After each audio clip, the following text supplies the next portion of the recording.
મહેસાણાના વડનગરમાં GAVRS general hospital ખાતે mega camp કાર્યક્રમ યોજાયો હતો। ત્યારે આ કાર્યક્રમ કેબિનેટ મંત્રી ઋષિકેશ પટેલના અધ્યક્ષસ્થાને યોજાયો હતો।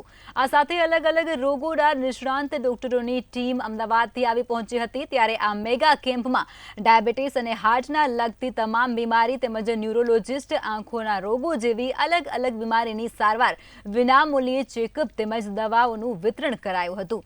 જ્યારે આ કાર્યક્રમમાં ખેરાલુ ધારાસભ્ય દૂધસાગર ડેરીના ચેરમેન સહિત પદાધિકારીઓ મોટી સંખ્યામાં ઉપસ્થિત રહ્યા હતા।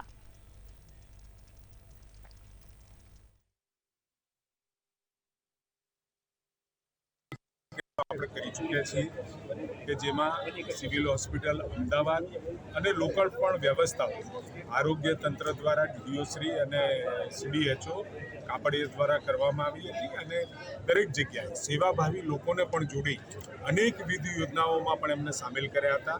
પરંતુ નક્કી કર્યું કે હજુ પણ કોઈ રહી ગયા હોય તો એ મેગા મેડિકલ કેમ્પ થવો જોઈએ અને સત્ય સાઈની ઇન્સ્ટિટ્યૂટની એક રજૂઆત આવી કે હવે કરવો છે તો રાજ્ય સરકારમાં સિવિલ હોસ્પિટલ અને સત્ય સાઈ હોસ્પિટલ બંને ભેગા મળી અને ખૂબ મોટા પ્રમાણમાં સ્ક્રીનિંગ અને સારવાર સુધીની વ્યવસ્થા અને અહીંયા સ્વાભાવિક સ્ક્રીનિંગ થાય અને જેને પણ અહીંયા સ્ક્રીનિંગ થયું હશે તો ત્યાં સિવિલ હોસ્પિટલમાં જાય કે સત્ય સાઈમાં જાય તો સીધે સીધું એનું એડમિશન અને ટ્રીટમેન્ટ થાય એ પ્રકારની વ્યવસ્થા આજે અહીંયા આપણી GAVRS કોલેજ વડનગર ખાતે